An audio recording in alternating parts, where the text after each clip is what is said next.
Mon père m'a demandé, pourquoi n'es-tu pas rentré à la maison depuis presque un an? Alors, j'ai pointé du doigt les photos de famille derrière lui. Chaque anniversaire, chaque Noël, chaque vacances, avec la famille de mon frère au premier plan. Et j'ai répondu, trouve-moi sur l'une d'entre elles. Ensuite, tu comprendras pourquoi j'ai arrêté de venir. Je veux dire quelque chose d'emblée, je ne déteste pas ma famille. En réalité, ce serait bien plus facile. La haine, ça donne de l'énergie. Ce que je ressens, c'est quelque chose de beaucoup plus silencieux que ça. C'est le sentiment que l'on a, quand on entre dans une pièce, et que l'on se rend compte que personne n'avait remarqué notre absence. Je m'appelle Dustin. J'ai 33 ans. Je suis ingénieur en structure. Et pendant près d'une décennie, j'ai été le fils que mes parents oubliaient d'inclure. Pas d'une manière dramatique, du genre enfermé dans la cave. Rien d'aussi évident. C'est plutôt comme si j'étais devenu un meuble. Vous savez, comment on finit par ne plus voir un canapé, après un certain temps? C'est moi. Je suis le canapé. Mon frère, Tyler, a 3 ans de plus que moi. C'est le genre de type qui entre dans une pièce, et la pièce se réorganise autour de lui. Un rire bruyant, une forte personnalité, toujours une histoire à raconter.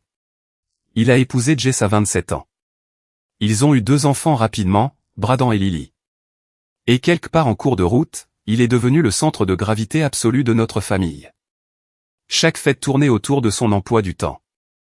Chaque dîner du dimanche avait lieu chez lui, ou était conçu en fonction de ce que ses enfants voulaient manger. Mes parents gardaient ses enfants 3 jours par semaine. Ma mère publiait des messages sur l'ouverture de son restaurant, comme si elle était son service marketing personnel. Et moi? J'habitais à 2 heures de route, vers le nord. J'avais un bon travail, un chien nommé Hank, et une maison que j'avais rénovée, en grande partie de mes propres mains. J'appelais toutes les 2 semaines. Je faisais la route pour les grandes fêtes. J'allais bien. Mais voici le problème quand on est celui qui va bien. Quand vous êtes l'enfant qui va toujours bien, les gens arrêtent de prendre de vos nouvelles. Ils arrêtent d'appeler. Ils arrêtent de vous garder une place. Et vous vous dites que ce n'est pas grave, parce que vous êtes un adulte, et que vous n'avez plus besoin que votre mère accroche votre dessin sur le frigo. Mais en fait, si. Ça a de l'importance. Il faut juste un peu de temps, pour réaliser à quel point. La dernière fois que je suis rentré chez mes parents, c'était pour Thanksgiving, il y a presque un an. J'ai fait 2 heures de route, j'ai apporté une tarte que ma mère aime, et je suis arrivé pile à l'heure. La famille de Tyler était déjà là. Braden courait dans la maison comme une tornade. Lily était sur les genoux de ma mère, et Jess était dans la cuisine, agissant comme si elle était la maîtresse de maison. Personne ne m'a dit bonjour quand je suis entré. Je suis resté planté dans l'encadrement de la porte, pendant probablement 15 secondes, avant que mon père ne lève les yeux de son match de football et ne lâche « Oh, salut Dust. Je ne t'ai pas entendu entrer. Je ne t'ai pas entendu. » L'histoire de ma vie. Le dîner s'est bien passé. La dinde était sèche. Jess a fait une remarque sur le fait que je devrais sortir et trouver quelqu'un, parce que tu ne veux pas être l'oncle bizarre pour toujours. Tyler a ri. Ma mère a souri, et a changé de sujet pour parler de la ligue de football de Braden. J'ai mangé mon repas, j'ai aidé à débarrasser, et personne ne m'a posé une seule question sur ma vie. Pas une seule. Après le dîner, je portais des assiettes vers la cuisine, quand je me suis arrêté dans le couloir. Mes parents ont ce mur. Vous voyez le genre. Des cadres du sol au plafond. Toute l'histoire de la famille. J'étais passé devant une centaine de fois. Mais ce soir-là, j'ai vraiment regardé. Il y avait probablement 40 photos sur ce mur. Des fêtes d'anniversaire, des matins de Noël, des vacances à la plage, des barbecues dans le jardin. Le mariage de Tyler et Jess, bien au centre. Le premier anniversaire de Braden, le baptême de Lily. Tyler tenant un gros poisson au lac. Mes parents avec les enfants de Tyler, sur les genoux du Père Noël. J'ai compté 42 cadres. J'apparaissais sur 3 d'entre eux. Ma remise de diplôme du lycée, ma remise de diplôme universitaire, et une photo de groupe d'il y a peut-être 15 ans, où j'étais en partie caché par l'épaule de Tyler. 3 sur 42. Et puis, j'ai vu celle qui m'a vraiment achevé. Elle était nouvelle. Un grand format 20x25 cm, dans un beau cadre argenté, en plein centre du mur. Le Noël de l'année dernière. Mes parents, Tyler, Jess, Braden, Lily. Tous portant des pyjamas assortis, devant un sapin décoré. De grands sourires. Le portrait de famille parfait. Je n'y étais pas. Je n'y étais pas, parce que je n'avais pas été invité. J'avais découvert l'existence de cette réunion de Noël grâce à une publication Facebook de ma mère, 2 jours après l'événement. Elle l'avait légendé, toute la famille réunie. Je n'avais rien dit à l'époque. À quoi bon? Mais debout dans ce couloir, tenant une pile d'assiettes sales, à fixer cette photo. Quelque chose s'est débloqué. Pas exactement de la colère. Plutôt de la clarté. Comme si j'avais plissé les yeux devant quelque chose de flou pendant des années, et que quelqu'un venait enfin de me donner les bonnes lunettes. J'ai posé les assiettes. J'ai pris ma veste. J'ai dit à mon père que je devais me lever tôt le lendemain, et je suis parti. Il a à peine levé les yeux. Je n'y suis pas retourné. Pas pour Noël. Pas pour le Nouvel An. Pas pour l'anniversaire de ma mère en mars. Pas pour Pâques. Pas pour la fête d'anniversaire de Braden en juin, dont j'ai été informé par une invitation Facebook, envoyée de toute évidence après coup. J'ai simplement arrêté de me montrer. Je me disais qu'il leur faudrait un moment pour s'en apercevoir. J'avais raison. Il leur a fallu 11 mois. L'appel est arrivé un mardi d'octobre. Mon père. Ce qui m'a surpris, car il n'appelait presque jamais. C'était toujours ma mère qui envoyait des SMS. Généralement pour me demander si je pouvais envoyer quelque chose à Tyler, ou pour me transférer une photo des petits-enfants. Dustin, c'est papa. Comme si je n'allais pas reconnaître son numéro. Ta mère et moi parlions, et nous avons réalisé que tu n'étais pas rentré à la maison depuis un moment. Tout va bien? Je vais bien, papa. Eh bien, Thanksgiving approche. Ta mère prépare déjà le menu. Tyler et Jess viennent, évidemment. Nous serions ravis de t'avoir parmi nous. Nous serions ravis de t'avoir. Comme si j'étais un voisin avec qui ils étaient polis. J'ai failli dire bien sûr. J'ai failli choisir la solution de facilité. Mais j'ai pensé à ce mur, et quelque chose en moi a refusé de plier. Je vais y réfléchir, ai-je répondu. 2 semaines plus tard, ma mère m'a appelé. Non pas pour me demander comment j'allais, mais pour me dire que le restaurant de Tyler traversait une passe difficile. Et que, la famille soutient la famille. Je lui ai dit que j'espérais que ça s'arrangerait. Elle semblait agacée que je ne propose pas de lui faire un chèque. Une semaine après ça, elle a rappelé. Cette fois, elle était contrariée. Dustin, ton père est blessé que tu ne te sois pas engagé pour Thanksgiving. Qu'est-ce qui t'arrive? Alors, j'ai fait le trajet. Pas pour Thanksgiving. Juste un samedi ordinaire. Je leur avais dit que je voulais leur parler. Quand je suis arrivé, mon père était dans son fauteuil inclinable, et ma mère sur le canapé, faisant semblant de regarder une émission de rénovation de maison. Ils avaient tous les deux l'air mal à l'aise. Tant mieux. Mon père a commencé, fils, qu'est-ce qui se passe? Tu as à peine appelé. Tu as raté Noël. Tu as raté l'anniversaire de ta mère. Pourquoi n'es-tu pas rentré à la maison depuis presque un an? Je l'ai regardé. Puis j'ai regardé le mur derrière lui. Tous ces cadres. Tous ces visages souriants, qui n'étaient pas le mien. Lève-toi une seconde, lui ai-je demandé. Il avait l'air confus, mais il s'est levé. J'ai marché jusqu'au mur de photos. Je l'ai pointé du doigt. Trouve-moi, ai-je dit. Trouve-moi sur l'une d'entre elles. N'importe quel anniversaire, n'importe quel Noël, n'importe quelle vacances. Trouve-moi. Il a fixé le mur. Ma mère est devenue très silencieuse. Vous avez 42 cadres sur ce mur, papa. J'apparais sur 3 d'entre eux. Sur l'un d'eux, je suis caché par l'épaule de Tyler. Vous avez une photo de Noël de l'année dernière, légendée de toute la famille réunie. Je n'y étais pas. Je n'étais pas invité. Mon père a ouvert la bouche. Aucun son n'en est sorti. Ma mère, en revanche, avait quelque chose à dire. Elle a toujours quelque chose à dire. Dustin, c'est tellement injuste. Nous n'y pouvons rien si tu n'es jamais là pour être sur les photos. Si tu venais plus souvent, tu y serais aussi. Et voilà, pile là. C'était la phrase qui a brisé quelque chose en moi, que je ne savais même pas encore intact. Parce que j'avais été là. J'avais assisté aux anniversaires, et aux fêtes, pendant des années. C'est juste qu'il n'avait jamais braqué un appareil photo sur moi. Je n'ai pas crié. Je n'ai pas pleuré. J'ai juste hoché la tête et dit, d'accord, maman. Et je suis parti. J'étais à mi-chemin du retour, quand j'ai remarqué quelque chose qui m'avait échappé. Sur cette grande photo de Noël, celle à laquelle je n'avais pas été invité, il y avait une pile de papier. Posée sur le bout de canapé, juste derrière le coude de mon père.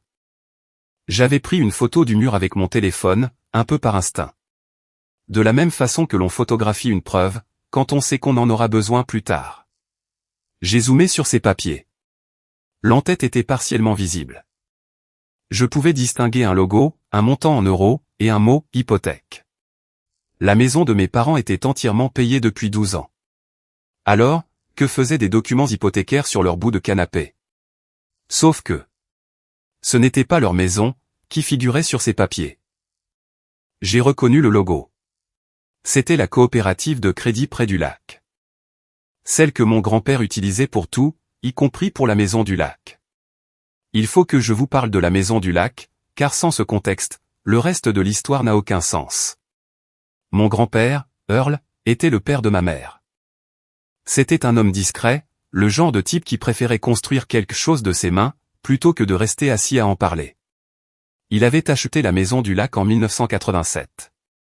Rien d'extravagant. 3 chambres, une véranda grillagée, et un ponton qu'il avait reconstruit 2 fois. Elle se situait sur un bout de rivage, dans une petite ville à environ 45 minutes à l'est de chez mes parents. En grandissant, cet endroit était mon endroit préféré sur Terre. Et voici la chose à retenir au sujet de Papy Earl, il me voyait. Dans une famille où j'étais essentiellement du papier peint, il était la seule personne qui me donnait l'impression d'exister. Il m'a appris à pêcher, à utiliser un niveau à bulles, à lire un plan de construction. Quand je lui ai dit que je voulais devenir ingénieur, il n'a pas demandé pourquoi. Comme tout le monde. Il a juste dit, bien. Tu as l'œil pour ça. Il est mort il y a 4 ans. Il a laissé la maison du lac dans une fiducie, un trust. Ma mère a été nommée fiduciaire, ce qui était normal puisqu'elle était son unique enfant. Mais les conditions étaient très spécifiques. La propriété devait profiter équitablement aux 2 petits-enfants, Tyler et moi. Aucun de nous deux ne la possédait purement et simplement, mais aucun de nous deux ne pouvait non plus en être évincé. Toute décision majeure concernant la propriété, y compris la vente, la location, ou la souscription de tout type de prêt adossé à celle-ci, exigeait le consentement écrit des 2 bénéficiaires. Papy Earl était prudent comme ça. Je pense qu'il savait de quoi ma mère était capable, même s'il ne l'a jamais dit à voix haute. Après sa mort, je suis allé à la maison du lac quelques fois par an. Parfois, j'amenais Hank, et je restais juste assis sur le ponton. Tyler y est allé une fois, peut-être. Il n'y était pas attaché sentimentalement. Je supposais donc que l'endroit restait là, tranquille et en sécurité, tel que Papy Earl l'avait laissé. J'avais tort. La semaine qui a suivi la confrontation chez mes parents, je n'arrêtais pas de penser à ces documents hypothécaires, aperçus sur la photo de Noël. Je me disais que j'étais paranoïaque. La maison de mes parents était payée. Il n'y avait aucune raison pour des documents hypothécaires, à moins qu'ils ne fassent un refinancement. Ce qui aurait été étrange pour 2 personnes, vivant d'une pension et d'un salaire à mi-temps. Puis, oncle Cal m'a appelé. L'oncle Cal est le petit frère de mon grand-père. Il a 77 ans, il est semi-retraité, et c'est un ancien comptable. Il vit toujours à une vingtaine de minutes de la maison du lac, et effectue une vérification annuelle de l'impôt foncier, comme une faveur pour la succession d'Earl. C'est le genre de type qui lit chaque ligne, de chaque document. Dustin, a-t-il dit. Et j'ai tout de suite pu l'entendre dans sa voix. Ce ton bien spécifique que prennent les hommes plus âgés, quand ils s'apprêtent à vous annoncer une nouvelle qu'ils portent depuis quelques jours. J'ai besoin que tu t'assoies. Je suis déjà assis, oncle Cal. Bien. Je faisais la vérification annuelle des impôts sur la propriété de ton grand-père au lac. J'ai consulté les registres du comté, comme je le fais toujours. Et il y a un privilège, un lien, sur la maison. Je n'ai rien dit. Un privilège hypothécaire. Quelqu'un a contracté un prêt adossé à la propriété. 180 000 €. Le privilège a été enregistré il y a environ 14 mois. C'est impossible, ai-je répondu. La fiducie exige nos deux signatures, celle de Tyler et la mienne. Personne ne m'a demandé de signer quoi que ce soit. Il y a eu un long silence. Puis oncle Cal a repris, je sais, mon garçon. C'est pour ça que je t'appelle. Il avait déjà récupéré les documents enregistrés au bureau du greffier du comté. La demande de prêt, les formulaires de consentement, tout. Et elle y était. Ma signature. Ou plutôt, quelque chose qui était censé être ma signature, sur un formulaire de consentement autorisant la fiduciaire à grever la propriété. Je n'avais rien signé. On ne m'avait rien demandé de signer. Je ne savais même pas que cela se passait. Qui a contracté le prêt, ai-je demandé, même si je le savais déjà. Ta mère a signé en tant que fiduciaire. Le produit du prêt a été versé sur un compte à son nom, et à celui de ton père. 180 000 €, empruntés sur la maison du lac de mon grand-père. L'endroit qu'il avait construit de ses propres mains. L'endroit qu'il avait placé dans une fiducie, spécifiquement pour le protéger, pour Tyler et moi. Où est allé l'argent, ai-je demandé. Je ne sais pas avec certitude, a répondu oncle Cal. Mais le restaurant de Tyler a subi d'importantes rénovations, il y a environ 14 mois. Du nouvel équipement de cuisine, une salle à manger agrandie, une nouvelle enseigne. Je me souviens que ta mère avait posté des choses à ce sujet. Il y a 14 mois. À peu près au moment où ma mère avait commencé à faire des remarques appuyées sur le fait que la famille soutient la famille, et que Tyler construisait quelque chose de spécial. Je suis resté assis dans mon salon pendant un long moment, après cet appel. Hank a posé sa tête sur mon genou.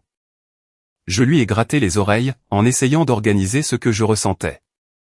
Parce que ce n'était pas qu'une seule émotion. C'était des couches superposées. Il y avait la colère évidente. Ma mère avait falsifié ma signature sur un document légal. Ce n'est pas une zone grise. Ce n'est pas un malentendu. C'est un crime. Mais sous la colère, il y avait quelque chose de pire. Elle n'avait même pas hésité. Elle avait besoin d'argent pour Tyler, et l'idée de me le demander était apparemment si impensable, si éloignée de son mode de fonctionnement habituel, qu'elle était passée directement à la falsification. Ce n'était pas qu'elle pensait que je dirais non. C'était que mon existence même ne lui avait même pas effleuré l'esprit. Elle avait imité ma signature, de la même façon que l'on imite celle d'un inconnu. Parce que c'est ce que j'étais pour elle. Un nom sur un formulaire. J'ai rappelé oncle Cal le lendemain matin. J'ai besoin de copies de tout ce que tu as récupéré, lui ai-je dit. Les documents de privilège, les formulaires de consentement, tout. C'est déjà fait, a-t-il répondu. Je me doutais que tu les voudrais. Ensuite, j'ai appelé un ami d'université, qui travaille dans le droit de l'immobilier commercial. Je lui ai décrit la situation dans les grandes lignes, sans nommer personne. Il a écouté, a posé quelques questions, puis a conclu, Dustin, tu as besoin d'un avocat spécialisé en immobilier, pas de moi. Quelqu'un qui gère les litiges de fiducie et les fraudes. Et tu en as besoin rapidement. Parce que si ce restaurant fait faillite, la banque va venir saisir la maison du lac. Cette phrase m'a frappé comme un camion. La banque allait venir saisir la maison du lac. La maison de Papy Earl. Le ponton qu'il avait reconstruit 2 fois. La véranda grillagée où il m'avait appris à jouer aux échecs. J'ai trouvé Sandra Peel grâce à une recommandation. C'est une avocate immobilière, spécialisée dans les litiges de fiducie et de succession. La cinquantaine. Elle lit tout avec un stylo rouge, et sourit peu. Mon genre de personne. Je me suis assis dans son bureau, avec les documents d'oncle Cal étalés sur sa table de conférence. Elle les a parcourus page par page, a pris des notes, m'a posé des questions. Lorsqu'elle est arrivée au formulaire de consentement avec ma fausse signature, elle l'a brandi à côté de ma vraie signature, apposée sur la convention d'honoraires que je venais de signer. Elle ne se ressemblait même pas un peu. Ma vraie signature est compacte et angulaire. Celle sur le formulaire de consentement était arrondie et démesurée, comme si quelqu'un essayait de lui donner un air officiel. Sandra a posé les 2 documents, et m'a regardé par-dessus ses lunettes. Votre mère a commis un crime, une felonie, a-t-elle déclaré. Faux en écriture d'un document légal. Potentiellement une fraude envers le prêteur également, puisque la banque a approuvé le prêt sur la base d'un consentement fabriqué. Et selon ce qu'elle a fait de l'argent, il pourrait y avoir des accusations supplémentaires liées à un manquement à son devoir fiduciaire. Elle a fait une pause. Qu'est-ce que vous voulez faire de ça? J'ai regardé les documents. Le nom de mon grand-père sur la fiducie. Ma fausse signature sur le formulaire de consentement. 180 000 €, s'écoulant de la seule chose qu'il avait jamais demandé à ma mère de protéger. Je veux que la maison du lac soit en sécurité, ai-je dit. Je veux que ma part de la fiducie soit garantie. Et je veux que ma famille comprenne exactement ce qu'elle a fait. Sandra a hoché la tête. Alors, nous avons du pain sur la planche. Sandra m'a exposé la situation lors de cette première réunion. J'avais des options, et aucune d'entre elles n'était simple. Option 1, aller voir la police. Déposer une plainte pour falsification. Laisser le système de justice pénale s'en charger. Ma mère pourrait faire face à des accusations de crime, et potentiellement à une peine de prison. Le prêteur exigerait probablement le remboursement immédiat du prêt, ce qui signifie que la totalité des 180 000 € serait exigible sur le champ. Si la somme ne pouvait être payée, la banque saisirait la maison du lac. Option 2, s'adresser directement au prêteur. Les informer que le consentement avait été falsifié, et que le prêt avait été obtenu frauduleusement. Le prêteur annulerait presque certainement le prêt, mais il voudrait aussi récupérer son argent. Ma mère en serait redevable. Et si elle ne pouvait pas payer, la banque s'en prendrait quand même à la propriété. Option 3, régler ça en privé d'abord. Confronter la famille. Exiger que le prêt soit remboursé ou restructuré. Me décharger de toute responsabilité, et sécuriser la fiducie avec de nouvelles protections. Utiliser les preuves de falsification comme moyen de pression, et non comme une arme. Et garder l'option pénale sous le coude, au cas où il refuserait de coopérer. J'ai choisi l'option 3. Non pas parce que ma mère méritait cette clémence. Mais parce que mon grand-père n'aurait pas voulu voir sa fille en prison. Et parce que je voulais que la maison du lac soit sauvée, pas vendue aux enchères lors d'une saisie. Mais Sandra a été claire, si vous comptez les confronter, votre dossier doit être en béton armé d'abord. Vous avez besoin de documents qu'ils ne pourront pas contester. Et vous devez savoir exactement ce que vous demandez, avant de franchir cette porte. C'est donc ce que nous avons fait. Et c'est là que vous devez comprendre comment je fonctionne. Je suis ingénieur en structure. Tout mon travail consiste à examiner des bâtiments, et à comprendre où va le poids, où se concentre la tension, et où se trouve le point de rupture. Je ne me précipite pas. Je mesure 2 fois. Je vérifie mes calculs. Et je ne commence pas la démolition, tant que je ne sais pas exactement ce qui est porteur, et ce qui ne l'est pas. J'ai passé les 6 semaines suivantes à monter mon dossier. Premièrement, l'analyse graphologique. Sandra m'a mis en contact avec un expert en documents légaux. Je lui ai fourni des échantillons de ma vraie signature, provenant de déclarations de revenus, des documents de clôture de mon prêt immobilier, et de ma licence professionnelle. Il les a comparés au consentement falsifié. Son rapport faisait 14 pages, mais le résumé tenait en 2 phrases, la signature en question n'est pas cohérente avec les habitudes d'écriture connues des signatures authentiques de Dustin. En termes profanes, c'était un faux. Deuxièmement, la trace de l'argent. Oncle Cal a aidé pour ça. Il a extrait les relevés bancaires du compte de la fiducie, auquel il avait un accès limité, en tant que conseiller familial de la succession. Le produit du prêt de 180 000 € avait été déposé, sur le compte courant joint de mes parents. De là, 140 000 € avaient été transférés, en 3 paiements distincts, vers la SARL du restaurant de Tyler.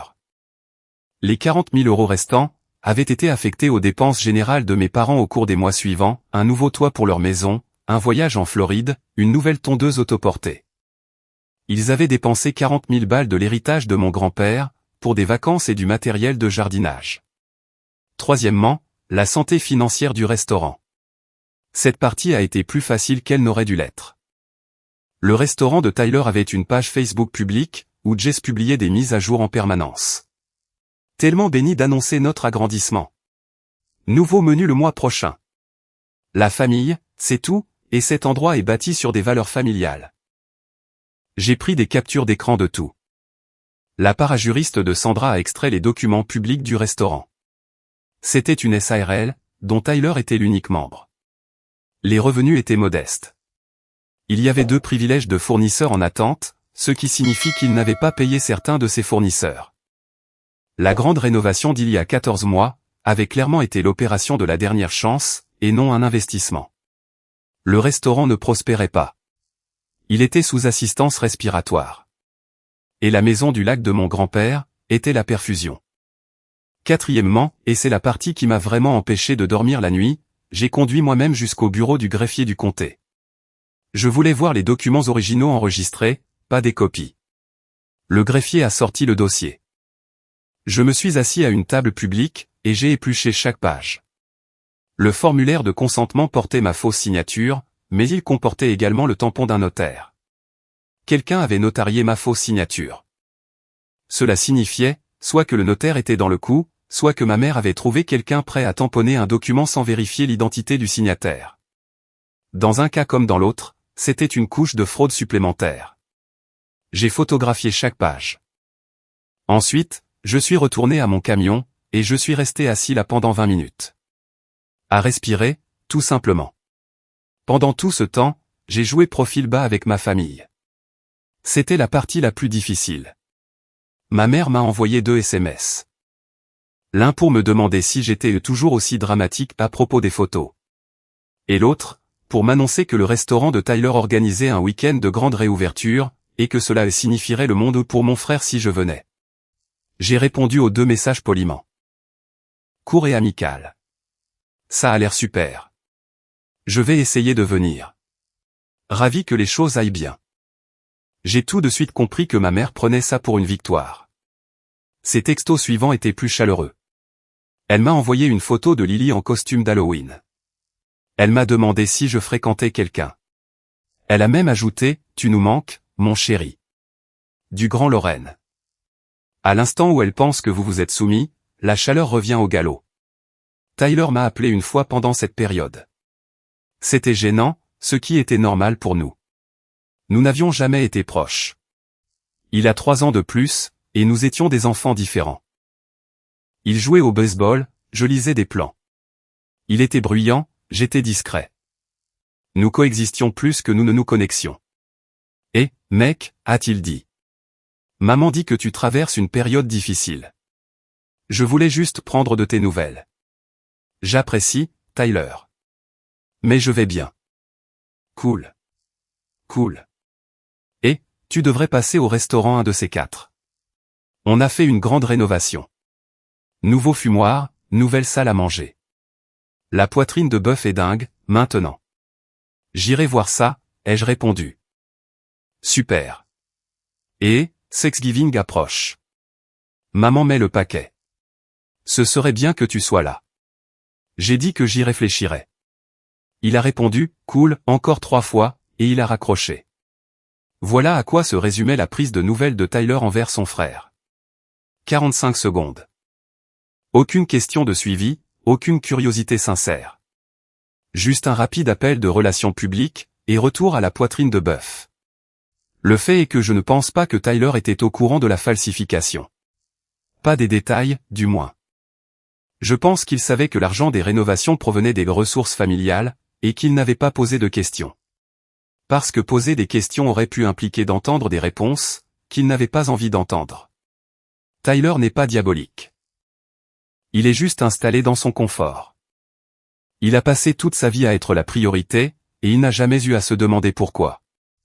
L'argent apparaissait. Les rénovations se faisaient. Le restaurant survivait un trimestre de plus. Pourquoi faire des vagues?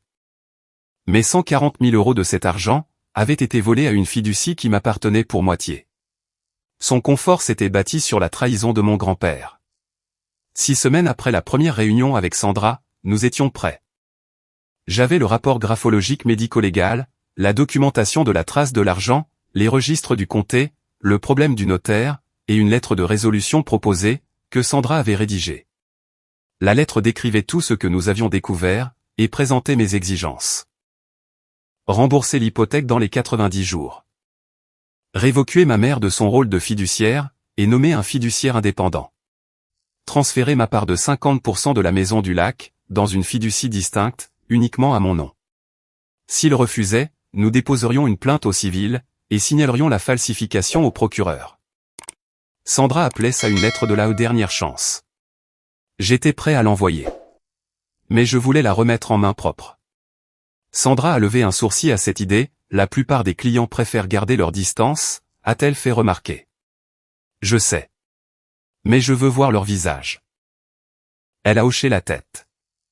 Alors nous ferons à votre façon. J'ai choisi une date. Le samedi précédent Thanksgiving. Le même week-end que la grande réouverture de Tyler au restaurant.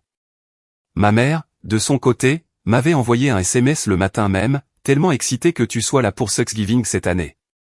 La réouverture de Tyler est samedi, nous y allons tous. Toute la famille enfin réunie. Elle n'avait aucune idée de ce qui l'attendait. Aucun d'entre eux ne le savait. Pour eux, Dustin était rentré dans le rang. Le fils invisible avait accepté sa place. Ils étaient sur le point de découvrir à quel point ils avaient tort. Le samedi de la grande réouverture de Tyler fut l'une de ces parfaites journées d'automne qui semblent se moquer de vous. Ciel bleu, feuilles qui changent de couleur, air vif. J'ai conduit les 2 heures avec l'enveloppe de Sandra sur le siège passager, et un nœud dans l'estomac qui refusait de se dénouer. Je n'allais pas faire ça au restaurant. Quoi que je pense de ma famille, détruire le commerce de quelqu'un en public n'était pas la bonne approche. J'allais d'abord chez mes parents, avant le dîner de réouverture. Exposer les faits, présenter la lettre, et leur donner l'occasion de répondre en privé. Je suis arrivé chez mes parents à 14 heures. Le camion de Tyler était déjà dans l'allée, ce qui m'a surpris. Il était censé être au restaurant pour les préparatifs. Mais il était là, assis sur le porche avec mon père, tous deux buvant du café comme si c'était un samedi ordinaire. Dustin. Tyler s'est levé avec un grand sourire. Tu es vraiment venu. Maman va devenir folle. Où est maman? À l'intérieur. Elle prépare une tarte pour la réouverture. Ramène-toi par ici, mon gars. Je suis entré à l'intérieur. La maison sentait la cannelle et le beurre, ce qui, dans d'autres circonstances, aurait été réconfortant. Ma mère était dans la cuisine, de la farine sur son tablier, ayant l'air sincèrement heureuse de me voir. Elle s'est essuyée les mains, et s'est approchée pour me faire un câlin. Oh, mon chéri. Je suis si contente que tu sois là. Ça va être un super week-end. Maman, il faut que je vous parle, à toi et à papa. Et Tyler devrait entendre ça aussi. Son sourire a vacillé, juste une seconde. De la façon dont une ampoule baisse en intensité, avant de se stabiliser. À quel sujet? On peut s'asseoir? Nous sommes allés dans le salon. Mon père dans son fauteuil inclinable. Ma mère sur le canapé. Tyler adossé à l'encadrement de la porte, les bras croisés. Le mur de photos était juste derrière la tête de mon père. Les 42 cadres. Je pouvais voir la photo de Noël d'ici. J'ai sorti l'enveloppe de Sandra de ma veste, et je l'ai posée sur la table basse. Avant d'ouvrir ceci, je veux poser une question. Maman, sais-tu ce que contient la fiducie de Papy Earl? Elle a cligné des yeux. Comment ça? La maison du lac est dans la fiducie. Tu le sais très bien. Sais-tu ce que la fiducie exige, si quelqu'un veut contracter un prêt sur la propriété? La pièce est devenue très silencieuse. Mon père a regardé ma mère. Tyler a décroisé les bras. Un consentement écrit des 2 bénéficiaires, ai-je continué. Moi et Tyler. C'est ce que dit la fiducie. Les 2 signatures. Le visage de ma mère a fait quelque chose que je n'avais jamais vu auparavant. Il est devenu vide. Pas en colère, pas sur la défensive. Juste complètement vide. Comme si quelqu'un avait débranché une prise derrière ses yeux. Maman, as-tu contracté un prêt sur la maison du lac? Dustin, je ne pense pas que ce soit le moment de. 180 000 €. Il y a 14 mois. Auprès de la Ligue Crédit Union. J'ai les registres du comté. Tyler s'est détaché du cadre de la porte. Attends, quoi? Mon père n'a rien dit. Il regardait ma mère avec une expression indéchiffrable. Soit il ne savait pas. Soit il savait, et réalisait seulement maintenant à quel point c'était grave. Le prêt exigeait mon consentement écrit, ai-je poursuivi. Je ne l'ai pas donné. Mais ma signature figure sur le formulaire de consentement. Quelqu'un a signé à ma place. Dustin. La voix de ma mère était plus dure, maintenant. La chaleur avait disparu, d'un simple claquement de doigts. Ton grand-père voulait que cette propriété soutienne cette famille. Le restaurant de Tyler avait besoin d'aide. Nous avons fait ce que nous devions faire. Tu as imité ma signature. J'ai signé en ton nom, en tant que fiduciaire. Ce n'est pas comme ça que fonctionnent les fiducies, maman. Tu le sais. Sandra Peel le sait. L'expert en écriture le sait. La couleur a quitté son visage. Pas progressivement. D'un seul coup. Comme si quelqu'un l'en avait vidé. Tu as engagé un avocat, a demandé Tyler.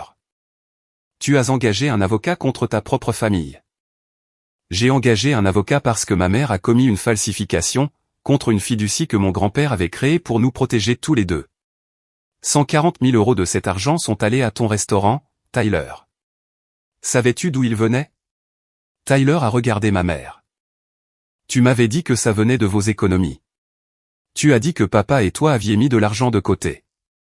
C'était l'argent de la famille, est intervenue ma mère. La maison du lac est un bien familial. C'est un bien en fiducie, ai-je corrigé. Et tu n'avais aucune autorité légale pour le grever sans mon consentement. C'est pour ça que tu l'as falsifié. J'ai ouvert l'enveloppe, et j'ai étalé les documents sur la table basse.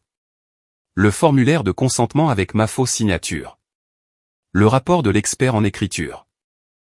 Les registres de privilèges du comté. Le transfert bancaire montrant 140 000 € versés à la SARL de Tyler. La lettre de mise en demeure de Sandra. Mon père a pris le formulaire de consentement, et l'a examiné. Puis il a regardé ma vraie signature, sur un document fiscal que j'avais inclus pour comparaison. Même sans le rapport d'expert, cela sautait aux yeux. Les signatures n'avaient rien en commun. Lorraine, a dit doucement mon père. Qu'est-ce que tu as fait? Oh, ne commence pas, Rick. Tu savais que nous avions besoin de cet argent. Tu étais juste là, quand nous en avons discuté. Je savais que nous aidions Tyler. Je ne savais pas que tu avais falsifié le nom de Dustin sur un document légal. C'est une affaire de famille. Je ne pensais pas qu'il s'en soucierait. De toute façon, il ne vient jamais. Cette phrase. Je ne pensais pas qu'il s'en soucierait. Pensez-y un instant. Ma mère avait falsifié ma signature sur un document légal, autorisant un prêt de 180 000 € sur mon héritage. Et sa ligne de défense était que je ne m'en soucierais pas. Parce que dans son monde, je ne me soucie de rien. Je suis le canapé. Je suis un meuble. Je suis juste un nom sur un formulaire. Lis la lettre, maman. Elle l'a prise. J'ai regardé ses yeux parcourir la page. Sandra ne mâche pas ses mots. La lettre exposait la falsification, le manquement au devoir fiduciaire, les potentielles accusations criminelles. Et les exigences, rembourser le prêt dans les 90 jours. Révoquer Lorraine de son rôle de fiduciaire. Nommer un fiduciaire indépendant. Transférer ma part de 50% dans une fiducie séparée et protégée. Ma mère a reposé la lettre. Ses mains tremblaient. Tu enverrais ta propre mère en prison. Je ne veux envoyer personne en prison. C'est pour ça qu'il y a une proposition de résolution dans cette lettre. Mais il faut que tu comprennes quelque chose. Ce que tu as fait, ce n'est pas un malentendu familial. C'est un crime grave. Et si tu ne coopères pas?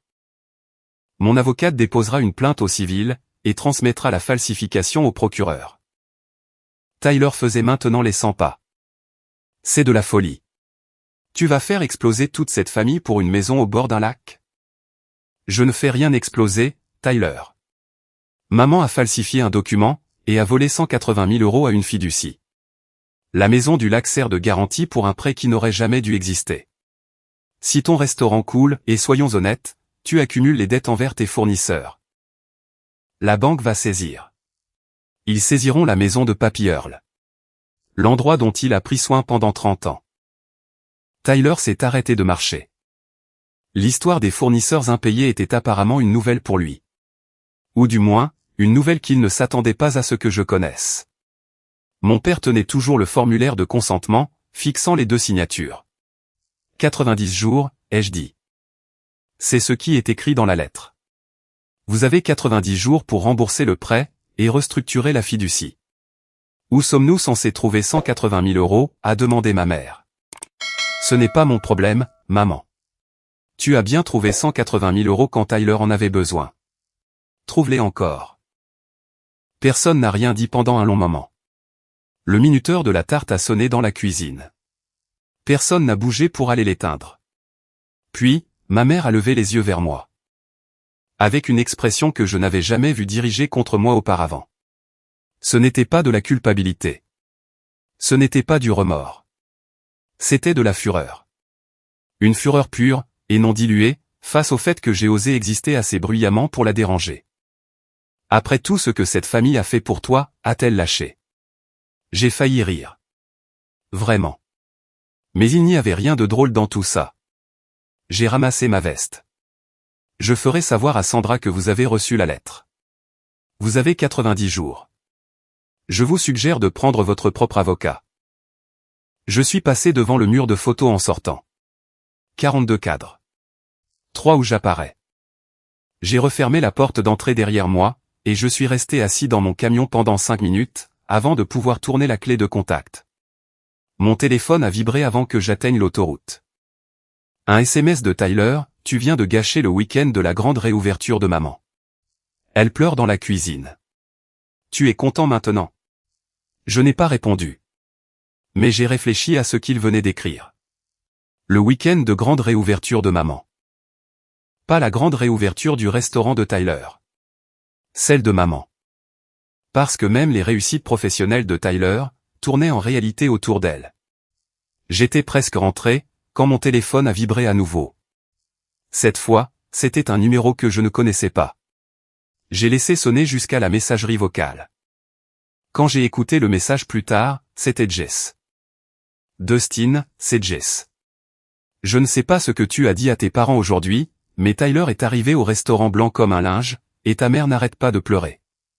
Quoi qu'il se passe, j'espère que tu es fier de toi.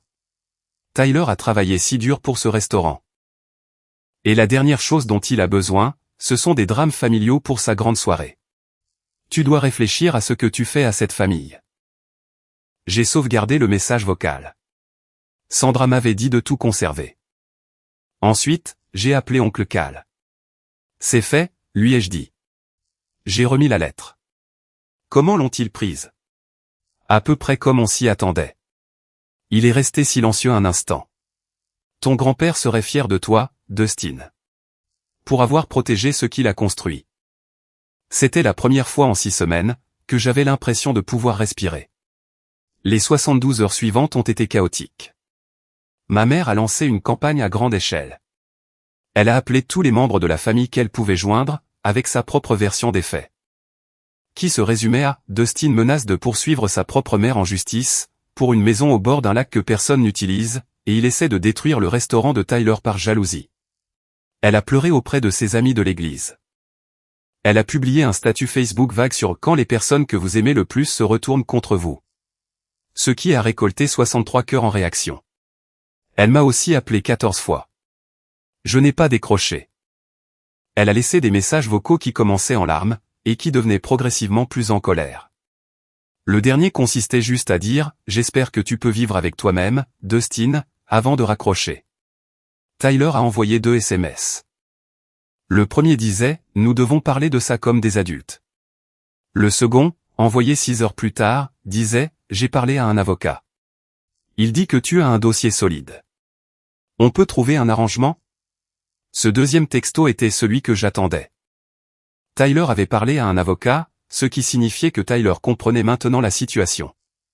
Pas la version de ma mère. La réalité juridique. Je l'ai transféré à Sandra. Elle m'a appelé le soir même. Bon signe, a-t-elle estimé. Il a peur. Laissons-leur une semaine pour venir à nous avec une proposition, avant de passer à la vitesse supérieure. Ils sont venus 5 jours plus tard. Tyler m'a appelé un jeudi soir. Il avait l'air fatigué. Pas en colère, juste épuisé. Ce qui était nouveau pour lui. Tyler n'est pas du genre épuisé. Tyler est confiant, bruyant, et insouciant. Je ne savais pas qu'elle avait imité ta signature, a-t-il dit. Je veux que tu le saches. Je te crois. Elle m'avait dit que l'argent venait de leurs économies. Qu'elle et papa mettaient de côté. Je n'ai pas posé de questions. J'aurais dû. Le montant était trop gros, et je ne voulais tout simplement pas penser à sa véritable provenance. Je sais. Il est resté silencieux un moment. Le restaurant ne marche pas fort, Dustin. La rénovation a aidé pendant quelques mois, mais on perd toujours de l'argent. J'ai 2 fournisseurs qui menacent de rompre leur contrat. Je ne peux pas rembourser 140 000 €. Je ne les ai pas. Je ne te demande pas de les rembourser, Tyler. Je demande à maman de rembourser l'hypothèque de la maison du lac, et de restructurer la fiducie pour que cela ne puisse plus jamais se reproduire. Elle n'a pas 180 000 € non plus. Alors elle doit trouver une solution. Vendre des placements, refinancer sa propre maison. Je m'en fiche de la manière dont elle s'y prend. La maison du lac ne peut pas servir de garantie pour un prêt, qu'elle a obtenu par la fraude. Un autre long silence. Et si je l'aidais à rembourser petit à petit? Comme un plan de paiement? Parla Sandra. Elle s'entendra avec ton avocat sur les conditions. Mais la restructuration de la fiducie est non négociable. Maman ne peut plus être fiduciaire. Elle va péter un plomb quand elle entendra ça. Elle aurait dû y penser avant d'imiter ma signature. Il n'a pas protesté. Je pense qu'il savait que j'avais raison. Il ne voulait juste pas être celui qui se tiendrait à côté de notre mère, quand les murs se refermeraient sur elle. Au cours des 3 semaines suivantes, les avocats ont fait des allers-retours. Ma mère a refusé de participer au début. Elle a dit à son avocat, un type de son église qui gérait principalement des testaments, que les exigences de Sandra relevaient de l'extorsion. Sandra a répondu par un dossier de 12 pages, décrivant les preuves de la falsification, et un brouillon de plainte prêt à être déposé. L'avocat de ma mère a appelé Sandra le jour même, pour lui annoncer que sa cliente était disposée à négocier. Voici ce sur quoi nous nous sommes entendus. Mes parents refinanceraient leur propre maison, pour rembourser l'hypothèque de la maison du lac. Leur maison valait environ 340 000 €, et ils n'avaient plus de crédit en cours. Un refinancement de 180 000 € était donc gérable. La maison du lac serait libre de toute dette dans les 60 jours. Ma mère serait révoquée de son rôle de fiduciaire. Une société de fiducie indépendante serait nommée. Ma participation de 50% serait transférée dans une sous-fiducie, avec ses propres protections. Tyler rembourserait 2 000 € par mois à mes parents, pour le nouveau prêt de leur maison. Reconnaissant ainsi que l'argent était allé à son restaurant. La question de savoir s'il pourrait réellement tenir ses paiements, ne regardait que lui et nos parents. Et en échange, je ne déposerai pas de plainte pénale, ni de poursuite au civil. L'accord incluait une clause de confidentialité, sur laquelle ma mère a insisté, car elle ne voulait pas que quiconque à l'église ne la prenne. Sandra a appelé ça une résolution propre. Moi, j'ai appelé ça le minimum syndical.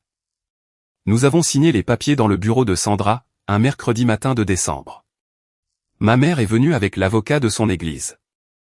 Elle ne m'a pas regardé, pas une seule fois.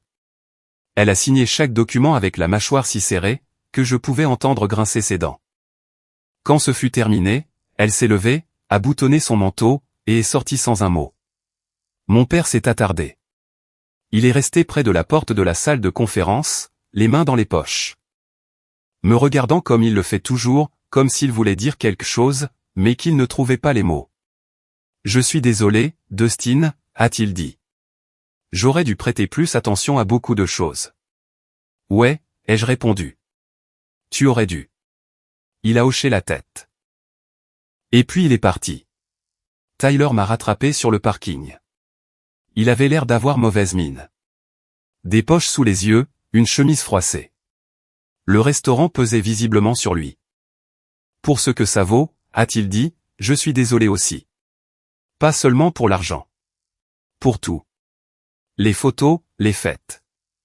Je n'ai jamais pensé à ce que c'était pour toi. En fait, je n'y ai juste jamais pensé du tout. C'était probablement la chose la plus honnête que Tyler m'ait jamais dite. Ce n'était pas de grandes excuses. Ce n'était pas une promesse de changer. C'était juste l'aveu, qu'il n'avait jamais pris en considération ce que je vivais. Et que cette non-considération était, en soi, une forme de cruauté.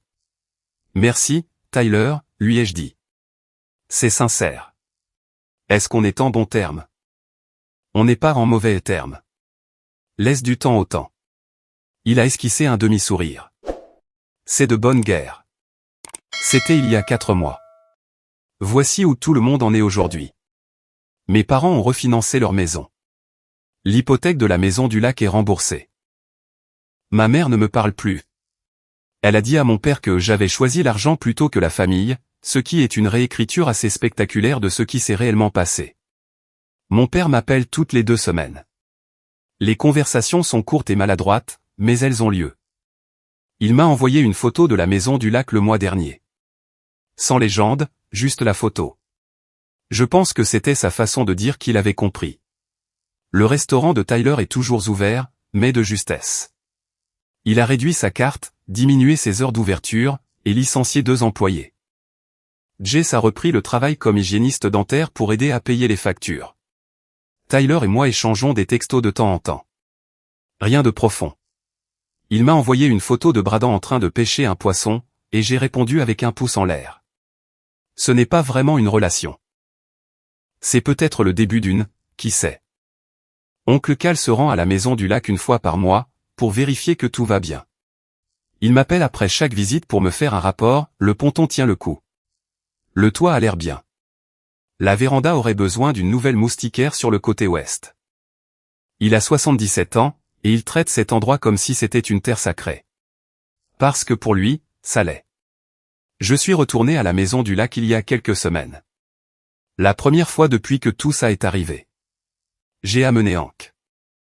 Nous sommes restés assis sur le ponton à regarder l'eau, jusqu'au coucher du soleil. C'était calme. Pas de drame. Pas de culpabilité. Personne pour me donner l'impression que je devais justifier ma présence. J'ai repensé à Papy Earl. À comment il s'asseyait sur ce même ponton, et s'assurait que je savais que je valais la peine d'être vu. À comment il avait rédigé une fiducie, qui était censée protéger cet endroit pour moi et Tyler. À comment ma mère a essayé de m'en effacer, de la même manière qu'elle m'avait effacé du mur de photos. Elle n'a pas pu, cependant.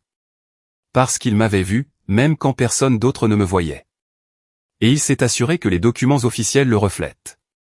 Je ne suis plus en colère. Je ne suis pas triste. J'ai juste fini de prétendre qu'être invisible était quelque chose que j'avais choisi. C'est quelque chose que l'on m'a infligé. Et j'avais tous les droits de me lever et de dire, ça suffit. Si vous lisez ceci, et que vous êtes l'enfant qui n'apparaît jamais sur les photos de famille, je veux que vous sachiez quelque chose. Vous n'êtes pas fou. Vous ne faites pas de drame pour rien. Vous n'êtes pas trop sensible. L'absence que vous ressentez est réelle. Et vous ne devez à personne votre silence à ce sujet. Hank et moi retournons à la maison du lac ce week-end. Je vais réparer cette moustiquaire, sur le côté ouest de la véranda. Papy Earl aurait voulu que ce soit fait.